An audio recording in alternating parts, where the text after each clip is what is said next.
Salut à tous, je m'appelle Dimitri et dans cette vidéo on se retrouve sur Survie by Bushcraft pour la présentation du poncho multifonction Sheldug Pro de la marque Hellsport.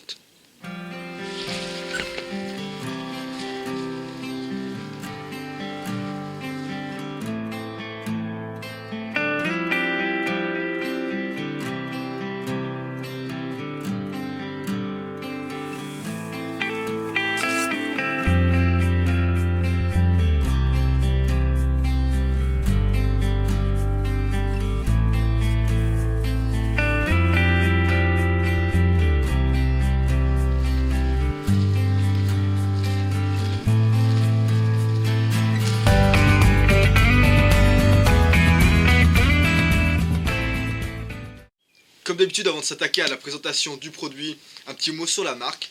Hellsport est une marque norvégienne qui a été créée en 1951. Donc c'est une marque qui propose de nombreux produits. Elle a d'abord commencé par vendre des tentes en 1954, puis elle s'est attaquée aux sacs de couchage en 1957. C'est également la société Hellsport qui a conçu la toute première tente tunnel du monde en 1970, ce qui lui a d'ailleurs permis de gagner de nombreux prix dans l'innovation. De nos jours, la marque est encore très présente sur le marché. Elle se spécialise dans tout ce qui est le matériel ultra léger, notamment sacs de couchage, tentes et sacs à dos, mais elle propose également d'autres matériels qui se rapprochent du milieu extérieur, comme le produit que je suis en train de tester aujourd'hui. Ce sera tout pour le bref historique. Je vous mettrai dans tous les cas un lien dans la description qui vous renverra vers un historique plus complet de la marque si ça vous intéresse. Bon allez, retournons à notre produit, le Sheldug Pro. D'ailleurs, s'il y a des Norvégiens parmi vous, veuillez pardonner ma prononciation qui, je suis sûr, est loin d'être correcte.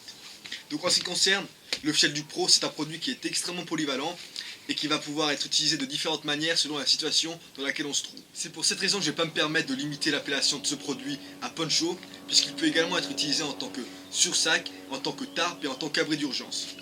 Globalement, on va être sur une bâche de protection contre la pluie qui va être modulable, bâche à laquelle on va pouvoir rajouter et enlever des fonctions comme insérer une capuche ou des manches à l'aide de fermeture éclair. Avant de vous montrer les différentes formes que peut prendre ce poncho, laissez-moi vous présenter les caractéristiques générales du produit. Tout d'abord, le produit vient à l'intérieur d'un sac de compression. On retrouve deux sangles de compression à l'arrière du sac de rangement. Au niveau des dimensions, on est sur environ 15 cm de largeur pour 27 cm de longueur. Et au niveau du poids, on va être sur 775 grammes. Laissez-moi déployer le produit, puis on parlera des dimensions lorsque tout est déplié. Avant d'oublier, le Hellsport Sheldug Pro vient avec un petit drapeau de signalisation, donc couleur rouge, dimension 40 cm sur 40 cm. On retrouve 4 œillets à chaque coin, donc ça va être plutôt pratique. Après, je pense que les lettres Hellsport au milieu en gros n'étaient pas indispensables. Enfin bon.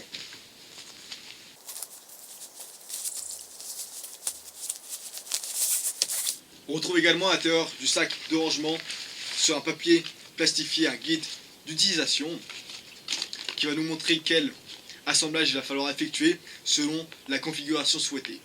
Un petit bémol va être que le guide présente uniquement deux langues, le norvégien et l'anglais. Donc si vous ne parlez pas un seul mot d'anglais, ça va peut-être poser un petit problème. Après, c'est vraiment pas compliqué. Le guide nous dit seulement quelle fermeture éclair attachée avec quelle autre fermeture éclair. Et on va avoir un schéma en haut du guide qui va nous aider à visualiser le produit concrètement. Et puis c'est relativement logique, en utilisant le produit quelques minutes, on se rend très vite compte quelle fermeture éclair attachée avec quelle autre fermeture éclair. Au niveau des matériaux, la couche extérieure est en 100% polyester PU. Et on retrouve un revêtement en intérieur en aluminium. Parlons un peu de l'imperméabilité. La plupart d'entre vous doivent déjà le savoir, mais pour ceux qui n'y connaissent pas, ça peut être intéressant. Donc pour mesurer l'imperméabilité d'un tissu, on va mettre ce tissu sous un tube d'eau ou une colonne d'eau si vous préférez. La hauteur à laquelle les premières gouttes d'eau vont traverser le tissu va déterminer l'imperméabilité du tissu. Cette hauteur d'eau correspond à une pression qui se mesure en millimètres. Dans notre cas, le produit possède un indice d'imperméabilité de 5000 mm, donc 5 mètres d'eau. On va pouvoir également parler de Schmerber, qui est une autre unité de mesure. L'imperméabilité d'un produit, que ce soit pour un vêtement, une tente ou même un tapis de sol, est une notion qui est extrêmement importante à prendre en compte et qui va grandement influencer nos choix lorsqu'on va chercher à acheter un produit. Je ne souhaite pas rentrer trop en détail dans les indices d'imperméabilité aujourd'hui, tout simplement parce que ce n'est pas le but de la vidéo, mais c'est une notion qui n'est pas à négliger et dont j'espère qu'on aura l'occasion d'en reparler prochainement. Sachez seulement que plus l'indice d'imperméabilité est important et plus le tissu sera imperméable. Après, bien entendu, le tissu perdra sûrement en respirabilité, sera sûrement plus lourd et coûtera sûrement plus cher. Donc tout va être une question de compromis et de préférence. Pour ma part, je n'ai pas de colonne d'eau et tout le matériel nécessaire pour effectuer un test de qualité. Donc je ne vais pas pouvoir remettre en question l'indice d'imperméabilité pour ce produit qui est d'ailleurs, encore une fois, de 5000 mm. Mais ça ne va pas empêcher de faire un petit test à ma manière. Donc là, vous voyez, juste en mettant de l'eau sur le produit, on voit qu'il est bien étanche.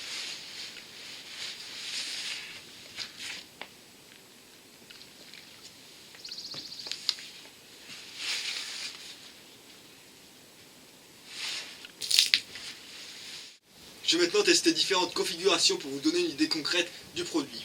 Donc lorsque vous achetez le produit, les manches ainsi que la capuche sont déjà attachées à la bâche, donc à la partie principale du poncho. Comme je vous l'ai dit au début de la vidéo, les manches et la capuche sont attachées à l'aide de fermetures éclair. Donc on va venir retrouver de nombreuses fermetures éclair un peu partout sur le produit. Et c'est ce qui va nous permettre de réaliser différentes configurations selon nos préférences et selon la situation dans laquelle on se trouve. Je vais d'abord réaliser la configuration en tant que poncho, puisque c'est celle-là qui m'intéresse particulièrement. Bien entendu, il faudra que les manches et la capuche soient attachées. Je ne vais pas vous montrer en détail quelle fermeture éclair attachée avec quelle autre fermeture éclair, puisque ça n'a pas énormément d'intérêt et j'ai pas envie de vous faire perdre du temps. On retrouve en tout cas des informations claires et concises sur le guide d'utilisation. Bon, c'est vrai que ça va nous demander un peu de temps afin de se familiariser avec le produit, mais au bout d'une quinzaine de minutes, on va distinguer et comprendre les différents points d'attache et lesquels il faudra assembler ensemble pour former chaque configuration possible. Bon allez, laissez-moi mettre le poncho. Je vais également porter un sac à dos afin de tester le produit dans les conditions les plus réalistes possibles, puisque on part très rarement dans la verte sans porter de sac à dos sur soi. Bon allez, j'enfile le poncho puis on se retrouve dans 3 secondes.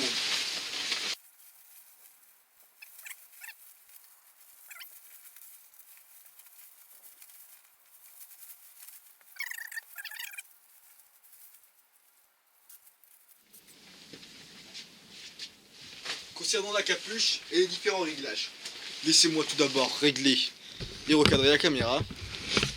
Donc au niveau de la capuche, comme vous voyez, elle va être plutôt grande, mais on va pouvoir venir effectuer plusieurs réglages. Donc tout d'abord, on va avoir un scratch velcro pour venir resserrer au niveau de la gorge. Donc là ça va être très pratique puisque la gorge va être protégée au cas où il y ait beaucoup de vent. On va également pouvoir venir resserrer la capuche sur sa tête à l'aide de 2 fils. Bon, vous n'allez sûrement pas gagner un concours de beauté, mais ça fait très bien l'affaire. On retrouve également, je ne sais pas si vous allez pouvoir voir, mais on a un fil à l'arrière de la capuche qui va nous permettre de venir tendre la capuche pour la ramener vers l'arrière ou vers l'avant. Et finalement, avec le dernier réglage qu'on a au niveau de la capuche, à ce niveau, on a un tissu qui est un peu rembourré et qui va faire office de casquette. Donc vous pouvez voir, on peut très bien régler. Donc ça va nous permettre de garder un champ de vision clair puisque l'eau ne rentrera sûrement pas en contact avec nos yeux. Au niveau des manches, elles sont un peu grandes, mais ça pose aucun problème puisqu'on retrouve un scratch velcro à l'extrémité qui va nous permettre de régler la manche comme on souhaite. C'est vraiment essentiel d'avoir l'extrémité de la manche qui est bien fixée et qui est bien resserrée au niveau du poignet, puisque ça peut être très contraignant lorsqu'on est dans la verte et qu'on travaille avec des couteaux ou d'autres outils de ce type, d'avoir des manches trop larges qui viennent nous embêter durant notre travail. Au niveau de la taille du poncho, je le trouve un peu trop grand. Bon allez, j'avoue, je suis pas très grand non plus, mais vous me connaissez, je préfère mettre la faute sur le poncho, ça me permet de ne pas tuer mon ego.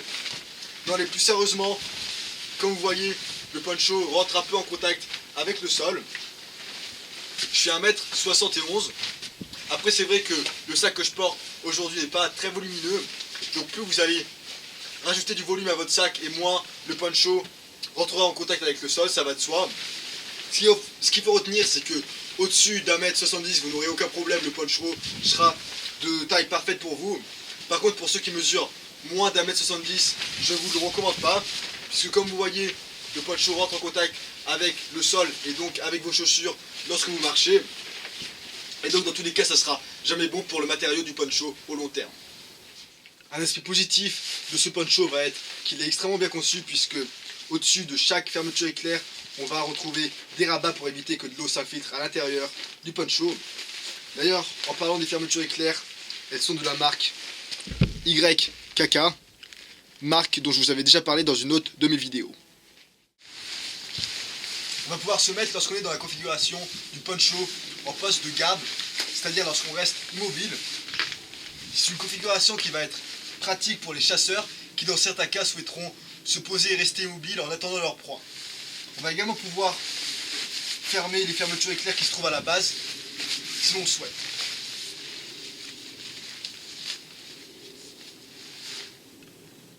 Avant de passer à une autre configuration, j'aimerais vous faire part d'un petit détail. Donc là, j'ai disposé le poncho en sa longueur, on retrouve la capuche. On va venir retrouver deux petits embouts sur le dos du poncho qui prennent cette forme et qui vont faire office de ceinture afin de réduire la longueur du poncho lorsqu'on ne porte pas de sac sur son dos. Donc justement, afin d'éviter que le poncho soit trop long et traîne sous nos pieds lorsqu'on marche. Je vais maintenant tester une autre configuration pour laquelle nous n'aurons pas besoin des manches ni de la capuche. Donc on va enlever tout ça. Il s'agit d'un sursac étanche.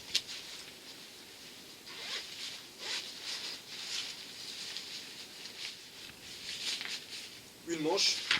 Passons à la manche de droite. Donc il n'y a vraiment rien de compliqué. On enlève la première fermeture éclair. Puis la deuxième.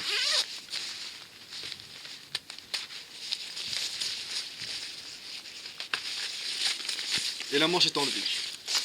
Puis pour venir combler le trou, on vient refermer les deux fermetures éclair entre elles.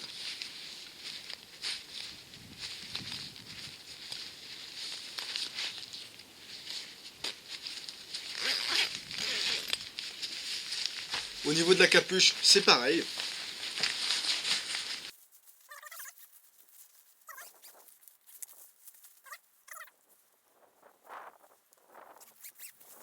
Pour obtenir un sursac qui est bien fermé de tous les côtés, on va devoir également fermer les deux fermetures éclair qui se trouvent à la base du poncho.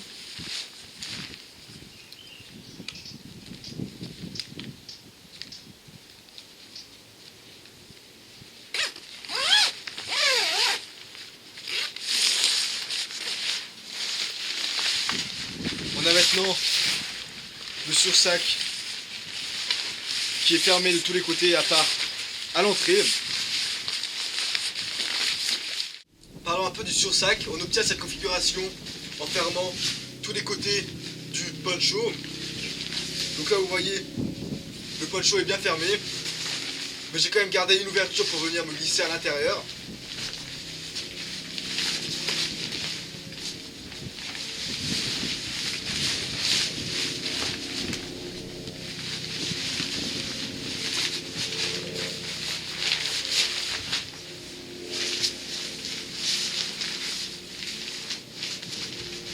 Quand vous êtes à l'intérieur, vous allez pouvoir décider de fermer cette ouverture si vous voulez vous enfermer complètement à l'intérieur du sursac. Donc ça va être pratique puisque on va pouvoir régler les fermetures éclair soit par l'extérieur, soit par l'intérieur. Donc j'ai fermé l'ouverture pour vous faire une petite démonstration.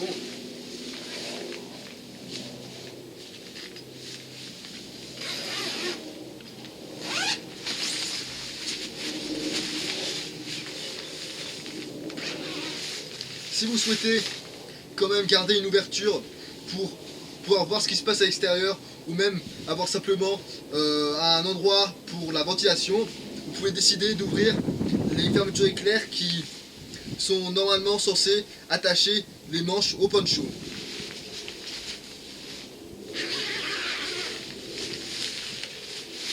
Cette configuration va être très pratique si vous souhaitez protéger votre sac de couchage de la pluie par exemple. À partir de la configuration du sursac, vous allez pouvoir créer une sorte d'abri d'urgence. Ce sera mieux que rien si vous n'avez pas d'autre alternative sur vous. Laissez entrouvert la fermeture éclair qui sert à fixer les manches. En plus de ça, le revêtement en aluminium va nous renvoyer notre chaleur corporelle sur nous. Donc ça réduira vos chances de rentrer en hypothermie.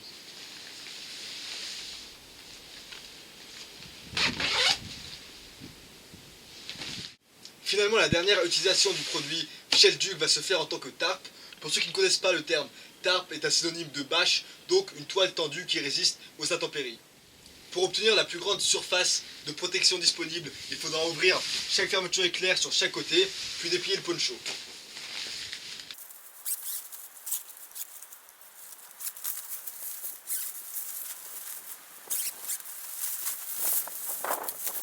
Je viens de fixer la tarp. Bon, je l'ai vraiment pas fixé de manière propre, j'ai juste posé des poids à la base, mais c'est tout simplement pour vous donner une petite démonstration. Donc on retrouve 6 œillets, en tout 4 sur les 4 coins et 2 au milieu. Ces pointages vont nous permettre de fixer la tarp selon différentes configurations sur le milieu dans lequel on est. Il existe une multitude de configurations pour fixer une tarp. Chaque configuration va dépendre de nombreux paramètres, va avoir des aspects positifs et négatifs. En tout cas, je ne rentrerai pas en détail aujourd'hui. Ça ferait l'objet d'une vidéo à part entière. Et si ça vous intéresse, vous en trouverez de nombreuses sur internet.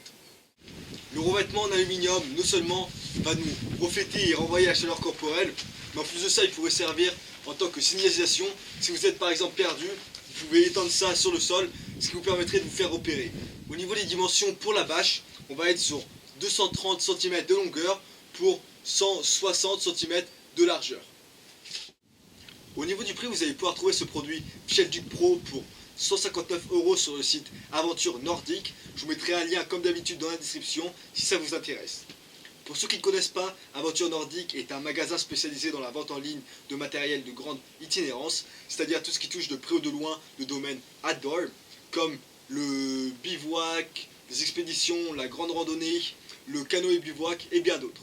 Il faut savoir que le produit existe en différentes couleurs et qu'il existe également d'autres modèles qui se rapprochent extrêmement du modèle Shelduc Pro, comme le Shelduc Extreme et d'autres, qui sont également disponibles sur le site Aventure Nordique.